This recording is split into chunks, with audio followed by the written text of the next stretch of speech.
If you can figure out why you're doing something, it gives you a great layer of, it's not just motivation, but that's something that's going to keep you going forward. If you can go back to that, it's like we think of like in business, you have your mission statement or like your vision board or vision, whatever that is, you can go to that. And so I think for many people, that's the kind of the piece that I try to work with people on the most. How do you find the will to fight back against a world that wants to keep you sedated, average, and stuck in place? Join us for the tools and strategies you need to create a life of abundance, discipline, and high achievement. This is the Tactical Empire with Jeff Smith.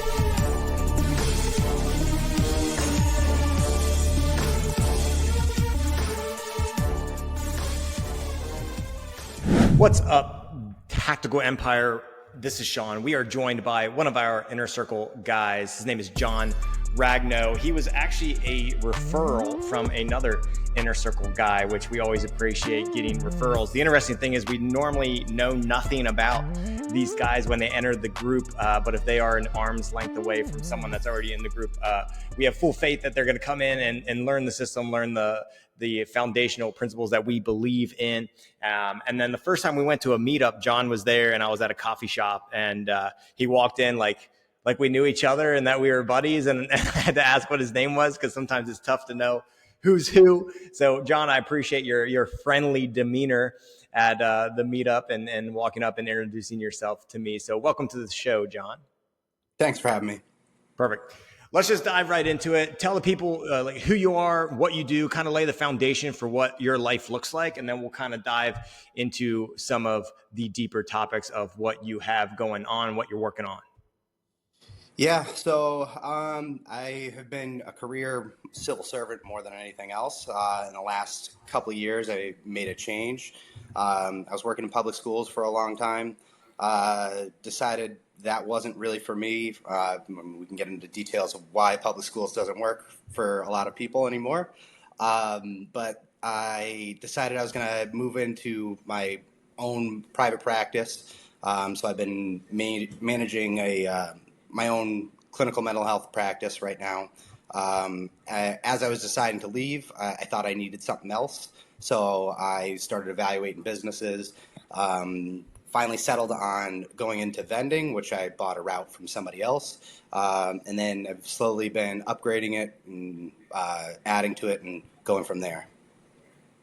Okay. Can you tell the people, are you married? Do you have kids? What does life look like outside of your work?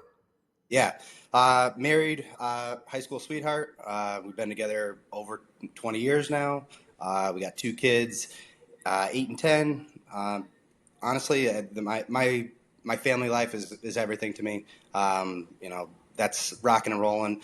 I think, as a therapist, I feel like, that's where I put my effort towards most in life. So yeah. Effort towards family or effort towards just helping others? Oh, I mean, helping others is kind of all of who I am. So it's like, as I kind of branch into business, helping others is kind of still the biggest part of what makes up me. Like you said, coming up to you at the coffee shop, like to me, I got like the best day to me is going and talking to people and just getting to know people, no matter who and what the situation is. I feel like it's odd to say it nowadays, but I love people. I genuinely want to help people figure out the best way for them to live their lives, which is different than what it is for me. Sure. Well, us introverts definitely appreciate you people that because we would not go up to other people in public to introduce ourselves. We appreciate you. So how does that work in, I don't want to say juggling personal and professional life, but therapists, right? You're there listening to other people's stories. You're there to help them, guide them, maybe give them some perspective. How does that translate to what you're trying to do in your own life, right? Like you went from being in the public school system as counselor, therapist, whatever it may be, into, private practice, therapy, into, hey, I'm going to run a vending machine business on the side, which, we could argue that helps people, but a business is there to support the business owner as well. So how do you juggle or kind of flow from helping others to making sure that these things also benefit you as a human being?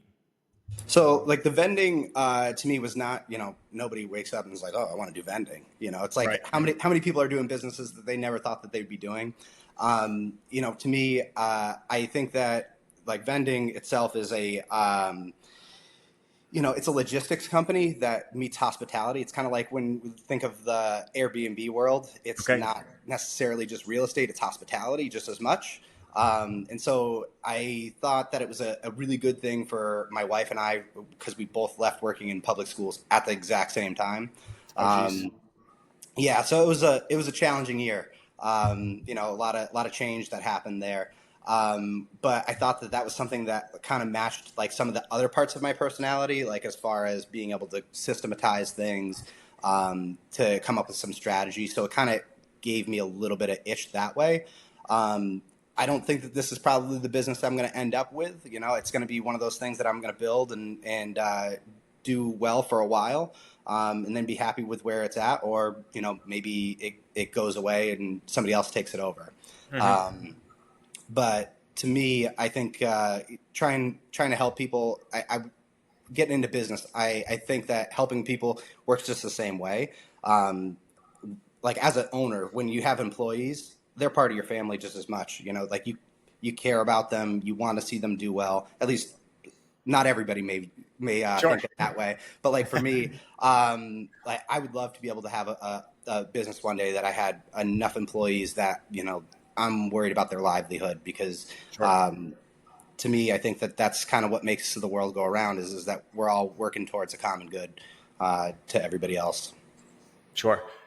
Now we have male listeners, we have female listeners, but at the meetups, we have the male inner circle, right? So it's a bunch of men, and you and I had discussed struggles that we see in men in today's world. Why don't you just start brain dumping or word vomiting some of your general thoughts on working with men in mental health and just counseling and therapy, and what are some of the common denominators and struggles that you see from men in particular, and then we'll kind of see where that goes, and we're going to talk about strategies on what you help them implement. But what do you see as some common denominators that men particularly struggle with in the year 2025?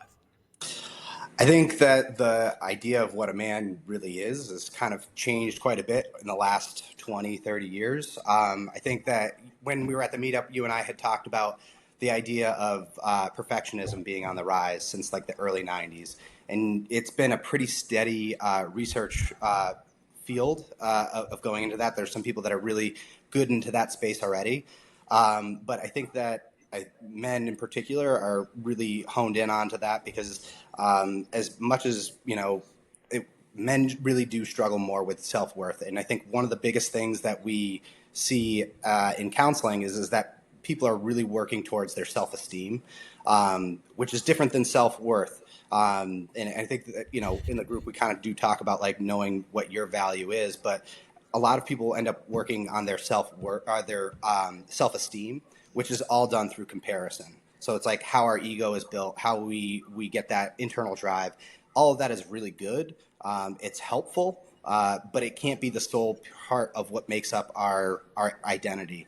And so a lot of men are trying to be everything, do everything. I know you had used a quote once during one of or a piece of research that millennial men are having 3 times as much time with their families.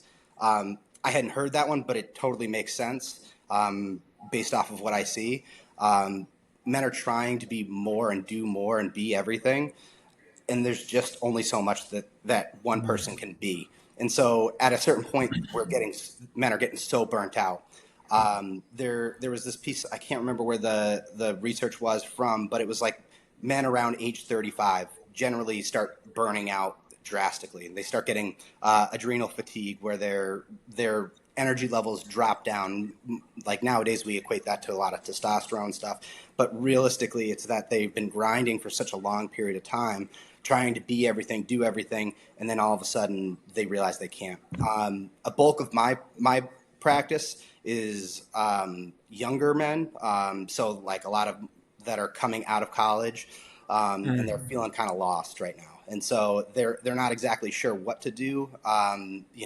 School has been going well. School went really well for them. They did okay in high school, did okay in college, and then all of a sudden now there's no roadmap for it anymore. And so I think that one of the things that I work with them a lot on is that battling the difference between anxiety and excitement, and how to use those two to get to your kind of full potential rather than just letting them be a barrier. Yeah, I want to come back to that, but I don't want to jump past something that you said there about self-esteem and self-worth being two different things. Can you just dive a little bit deeper there on Yep. self-worth? You kind of mentioned self-esteem is bred through comparison, but kind of go deeper there, and then how does that differ from self-worth? Yeah. So the model that I kind of work at, it's like if you can imagine a three-way Venn diagram, you've got self-esteem, you've got self-compassion, and then at the bottom you've got self-confidence. So self-compassion is all about acceptance and understanding. Kind of the way that the biggest thing that happens within there is kind of your internal dialogue. What's being said. So like in therapy, a lot of times I'm listening to the words that are coming out of people's mouths rather than anything else, because it's the choice words that we use that help me be able to see what's going on internally, because it's like I'm not a mind reader, but I can certainly pick up on the words that you're using that give me influence to how you're talking to yourself, what lens that you're looking at things through. So like one therapy modality is schema, and so it's like, what lens do you see the world through? And so a lot of times within self-compassion, you can kind of see what the world that they see through. The last one was self confidence. So the idea behind this is like, we talk about it in the group a lot, but it's like this idea of like taking reps. It's not necessarily a matter of like having to have it be successful, but sometimes you're just taking reps towards getting better, and that better does not actually have to be a qualifier or anything like that. It's just that you're taking reps at it. So like if your swing's off in baseball and you go into the batting cage, you're working at it, you're just going at it, rather than just having all the judgment or like, oh, I did good reps, I did this or did that. Like we all have those days that we go to the gym that feel like just shit, like you're feeling sluggish or whatever like that. But the point of it is that you're going to take the rep. And so rather than comparing to, oh, I should be here, or I would be preferred if I was in this kind of state, you're just taking the rep and going at it. And so where that comes in helpful a lot is with people with anxiety, is that if they can start to take a different purview, a different lens, and then they can start taking reps at that mindset. So a common one to think about is like, the situation's a vector point. You got this piece in the center, and then you got away and towards. And so if you are taking reps towards the person that you want to be, that's pieces of self-confidence rather than self-esteem, rather than it just being, I need to make this successful.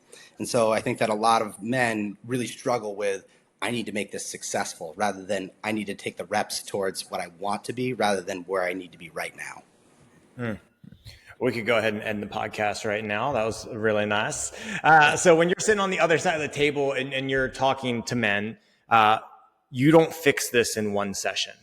I don't know if you meet with most of your clients weekly, biweekly, monthly, but how do you actually work men, especially listeners that may not work with you or may not have a therapist? Again, we do everything. So where the hell do we have time to sit down and talk about our feelings, right? What are some things and tactics that you use, pun intended, for the tactical empire, right? They're trying to build the life that they are going to feel most fulfilled in, not perfection, but fulfilled, right? We will all have struggles, but struggling and suffering are two different things. So what tactical advice do you build upon? And it may be layers, but where does your mind go when I ask that question? Purpose. So Okay. if you figure out your purpose, Nietzsche said that if you can figure out the why, you can endure any how. And if you can figure out why you're doing something, it gives you a great layer of, it's not just motivation, but that's something that's going to keep you going forward. If you can go back to that, it's like we think of like in business, you have your mission statement or like your vision board or vision, whatever that is, you can go to that. And so I think for many people, that's the kind of the piece that I try to work with people on the most. Gandhi used this quote of keep your thoughts positive because your thoughts become your words positive because of your behaviors positive because they become your habits positive because your values because they become your values destiny. And so I kind of take that approach towards things. Like I already talked about the idea of words, the ones that we use. So like that's where we're building the foundation, but it's also backwards design. So for me, I want people to be able to come up with, it sounds like a really morbid activity, but come up with your eulogy. What do you want people to say about you when you're no longer there? And then you backwards plan it. If you know what you want people to say about you when you're gone, you have that choice every day to live that, to be that person. And so that goes down into your values, that goes down into your habits, that goes down into your behaviors. And so if you can think of it in that way, it all feeds down. And it's not necessarily for the idea of legacy, but it's a matter of how you want to live your life. Well, I like that. We'll add that into the next meetup as an exercise. Noted. Yeah. So what does John Ragno do for himself, right? Each of these guys come into the group. We talk about, time blocking, morning routines, laying your days out. What type of day are you going to have? Free days, buffer days, work days, as Dan Sullivan would say. What are you working on, and how do you put yourself in? Not what are you working on? Let me back step a second.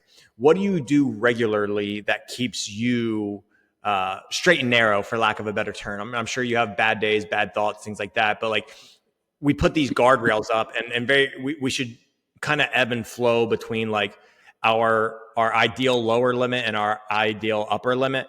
What do you do? Do you prioritize physical activity? Do you prioritize meditation, journaling? What is it for you? Yeah. So, like we use the 4 Fs. I've used a different exercise for many years. So it's like in counseling, it's called the balanced wheel. I'm sure anybody can look it up. But it's basically like you have a circle and it breaks up into like different functions of what your life looks like, or what you want it to look like. And it's like kind of a measuring tool. And what I look at is not necessarily how well things are going in it.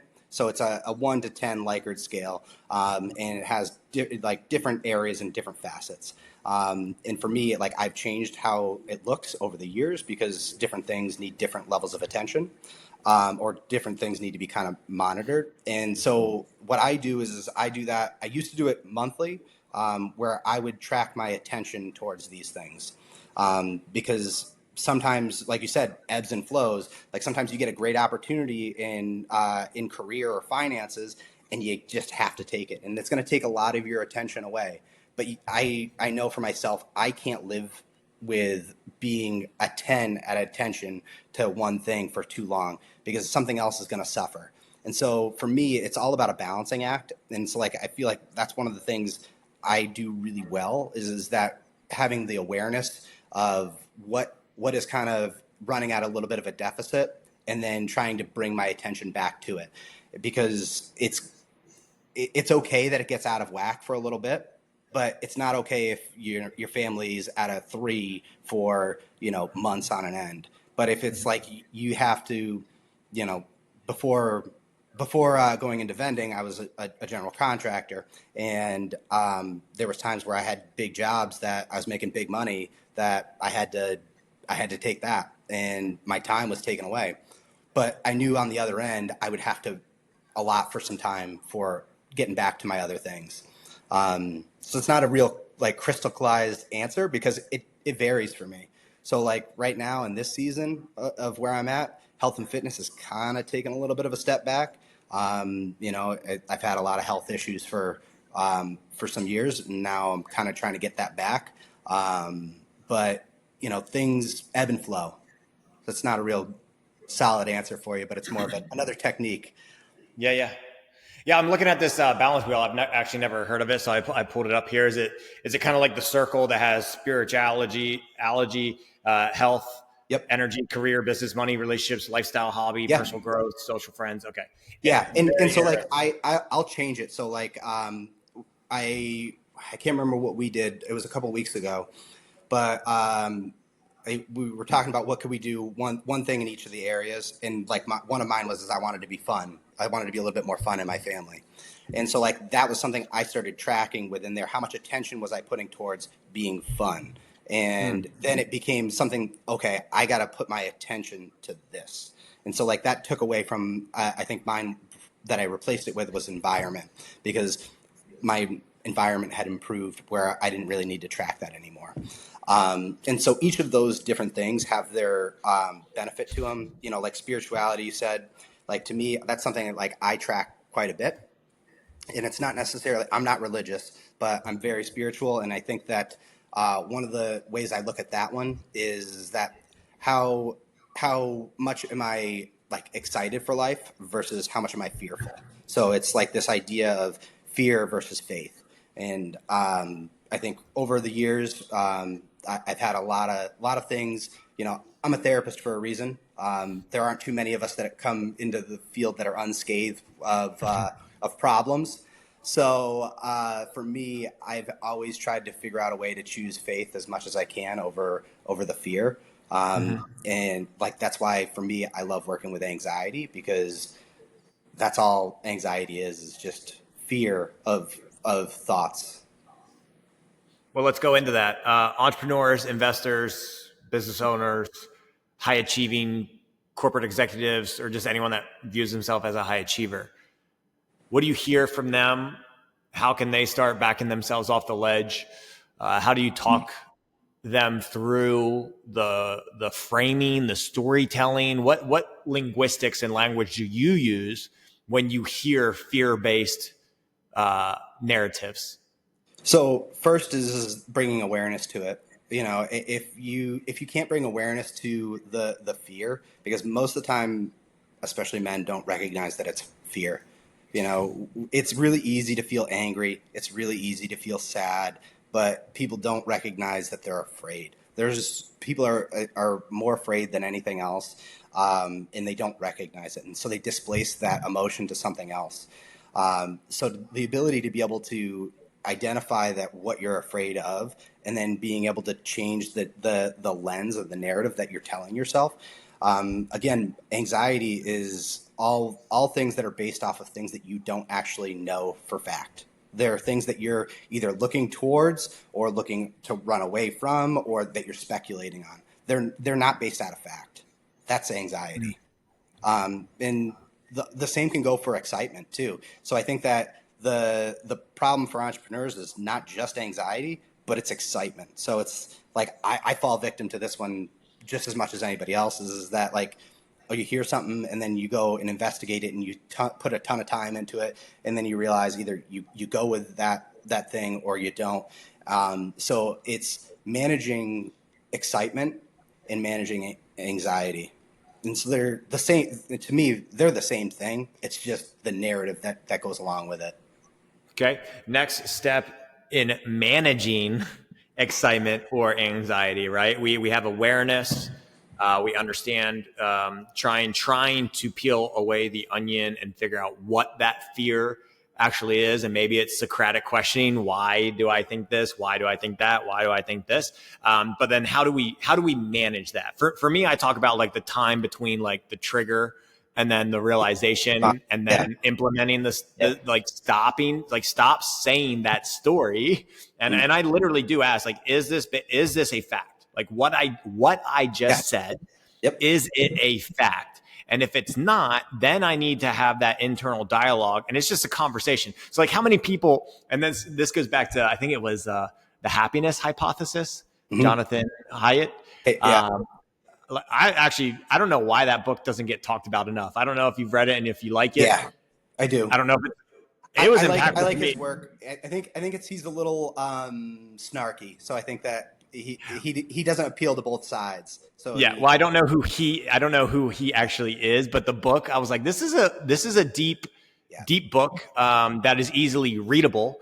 And I think he had really good steps and explanations of things. And for me, it was like, who's actually doing the talking in your head?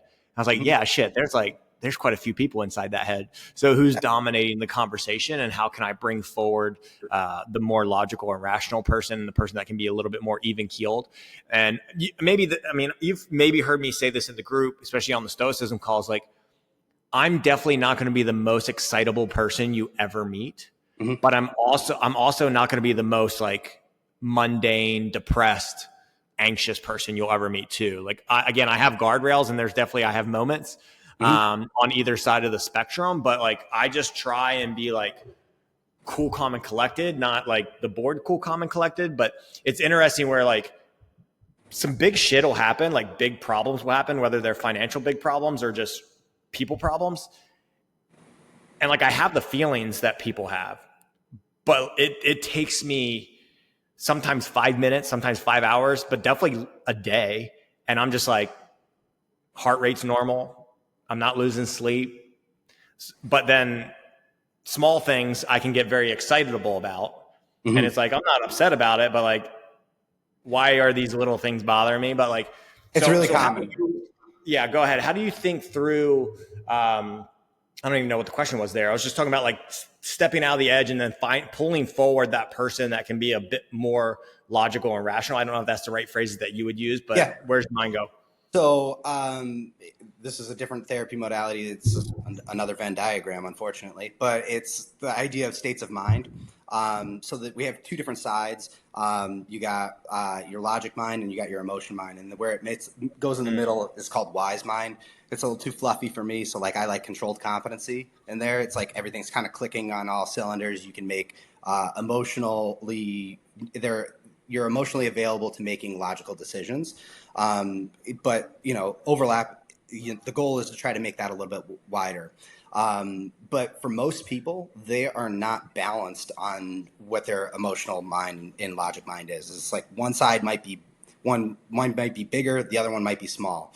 And so for a lot of people, what'll end up happening is that if they tackle their life that way, where they're approaching it with much more logic, what'll happen is that they'll attack it with logic until they can't do it anymore.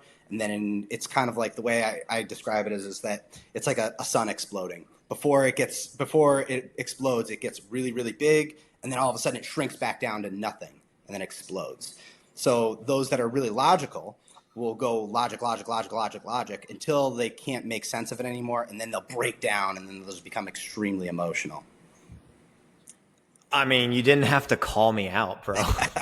Like, what the fuck was that? Yeah, it's a real common one, especially for men, is that you'll approach problems with problem solving so much, and then it's just problem solve. And so it's like, when I do couples work, which I love doing couples work on top of working with anxiety, those are my two favorite things to do. Just because, my wife's my best friend, love of my life. I couldn't live my life without her. So like, I want people to have that in whatever way that looks for them. But one of the biggest complaints that I hear is that, men always want to solve their problems. They just want to be heard. And so we constantly are logically. Sometimes you just got to sit with, this sucks. This is what it is. Like, how do I endure the problem that I'm in? So how do you help the men's side of that? How do you help the male that is the problem solver and the wife just wants to be heard? One of the biggest, the easiest and best things to do is, how can I be helpful in this scenario? Just ask your significant other, how can I be helpful in this? Because they may want to have problem solving. They might just want to be heard. They might want something else. And so I think one of the biggest errors that we do is go in with the assumption of the way that things need to be solved for someone else. Like speaking to couples, they're like working on something like communication or intimacy. One of the things, like they'll look for like tell me how to be intimate with my partner. And it's like, not necessarily in a sexual way, but just how do we get increased intimacy? And it's like, I'm not going to tell you how to do that, because what it's going to be is going to be different than the way I look at what intimacy looks like. So they have to figure out ways to create what that looks like for them. And so part of it is taking a deeper dive. And for men, if it's your logic mind all the time, how do you dive into some of that emotion, bring it up and bring that so that it's a little bit more balanced? It doesn't need to be completely not like, you could still remain more logic minded than you are emotion. Because I think one of the biggest problems that I see in counseling is that people try to change who they are completely, and who Shawn is different than who John is. And I don't want Shawn to be John. And so figuring out what the balance for you is going to be important for you. Hopefully that makes sense. I like it. I think we can dig deeper on another episode about that. But let's turn it and put it on you. What comes next for John Ragno? What are you working on? What do you see for the next 6 to 12 months for you personally?